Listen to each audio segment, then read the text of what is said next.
ದೇವಸ್ಥಾನದಲ್ಲಿ ಕುಳಿತು BLO ಸಿಬ್ಬಂದಿಯಿಂದ SIR ಪ್ರಕ್ರಿಯೆ. ಮನೆ ಮನೆಗೆ ಹೋಗಿ ಎಸ್ಐಆರ್ ಪ್ರಕ್ರಿಯೆ ಮಾಡಿ ಅಂದ್ರೆ ಅಲ್ಲಲ್ಲಿ ಒಂದು ಜಾಗ ಮಾಡ್ಕೊಂಡು ಕೂತ್ಕೊಂಡು ಎಸ್ಐಆರ್ ಪ್ರಕ್ರಿಯೆಯನ್ನು ನಡೆಸುತ್ತಿದ್ದಾರೆ. ಯಾದಗಿರಿ ನಗರದ ಈಶ್ವರ ಬಸವಣ್ಣ ದೇವಸ್ಥಾನದಲ್ಲಿ ಎಸ್ಐಆರ್. ಒಂದೇ ಜಾಗದಲ್ಲಿ 3 ಜನ ಬಿಎಲ್ಒಗಳಿಂದ ಎಸ್ಐಆರ್ ಪ್ರಕ್ರಿಯೆ. ಬಡಾವಣೆಯ ಜನ ದೇವಸ್ಥಾನಕ್ಕೆ ಬಂದು ಫಾರ್ಮ್ ಪಡೆದಿದ್ದಾರೆ. ವೋಟರ್ ಐಡಿ ಲಿಸ್ಟ್ ಅನ್ನ ಹಿಡಿದು ಮನೆಗಳಿಗೆ ಹೋಗ್ತಾ ಇಲ್ಲ ಸಿಬ್ಬಂದಿ.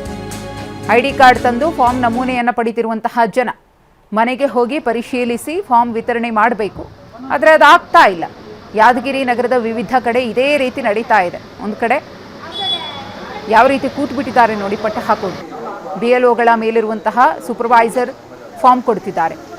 ಮನೆಗಳು ಸಿಗದ್ದಕ್ಕೆ ಒಂದೊಂದೇ ಮಾಡ್ತಿದ್ದೇವೆ ಅಂತ ಹೇಳಿ ಸಮಜಾಯಿಷಿಯನ್ನು ಕೊಡುವಂತಹ ಕೆಲಸವನ್ನ ಕೂಡ ಇಲ್ಲಿ ಬಿಎಲ್ಒಗಳು ಮಾಡ್ತಿದ್ದಾರೆ. ಇದು ಬರೀ ಯಾದಗಿರಿಯ ಚಿತ್ರಣ ಅಲ್ಲ, ರಾಜ್ಯದ ಬಹುತೇಕ ಜಿಲ್ಲೆಗಳಲ್ಲಿ ಇದೇ ರೀತಿಯಾಗಿ ಮನೆ ಮನೆಗೆ ಹೋಗಿ ಮತದಾರರ ಪಟ್ಟಿ ಪರಿಷ್ಕರಣೆಯನ್ನ ಮಾಡಿ ಅಂದ್ರೆ ತಾವು ಕೂತ್ಕೊಂಡಿರುವಂತಹ ಜಾಗಕ್ಕೆ ಮತದಾರರನ್ನ ಕರೆಸಿಕೊಳ್ಳುವಂತಹ ಲೆವೆಲ್ಗೆ ಬಂದಿದ್ದಾರೆ.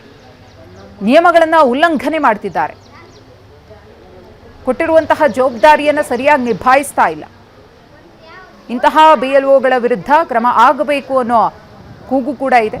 ಈ ನಿಟ್ಟಿನಲ್ಲಿ ಒಂದಷ್ಟು ಜಿಲ್ಲೆಗಳಲ್ಲಿ ಕ್ರಮವನ್ನು ಕೂಡ ತೆಗೆದುಕೊಳ್ಳಲಾಗಿದೆ.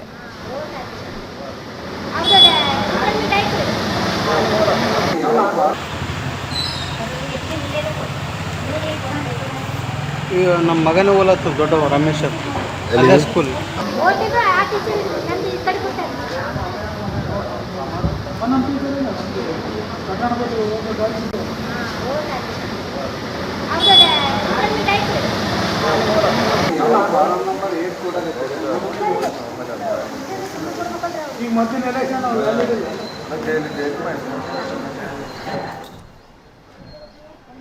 ಈಗಾಗಲೇ ರಾಜ್ಯಾದ್ಯಂತ ಎಸ್ಐಆರ್ ಪ್ರಕ್ರಿಯೆ ಆರಂಭ ಆಗಿದೆ.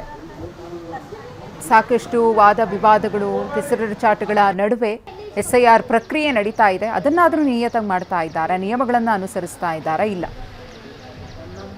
ವಿಪಕ್ಷಗಳು ಒಂದಷ್ಟು ಆರೋಪಗಳನ್ನು ಮಾಡ್ತಾ ಇವೆ. ಅದಕ್ಕೆ ಸರಿ ಹೊಂದೋ ರೀತಿಯಲ್ಲೇ ಬಿಎಲ್ಒಗಳು ನಡ್ಕೊಳ್ತಾ ಇದ್ದಾರೆ. ಕಾಟಾಚಾರಕ್ಕೆ ಮಾಡ್ತಾ ಇರುವಂತೆ ಎಲ್ಲವೂ ಕೂಡ ಭಾಸವಾಗ್ತಾ ಇದೆ. ಅದನ್ನು ನಾವು ಬಾಯ್ಬಿಟ್ಟು ಹೇಳಬೇಕಾಗಿಲ್ಲ.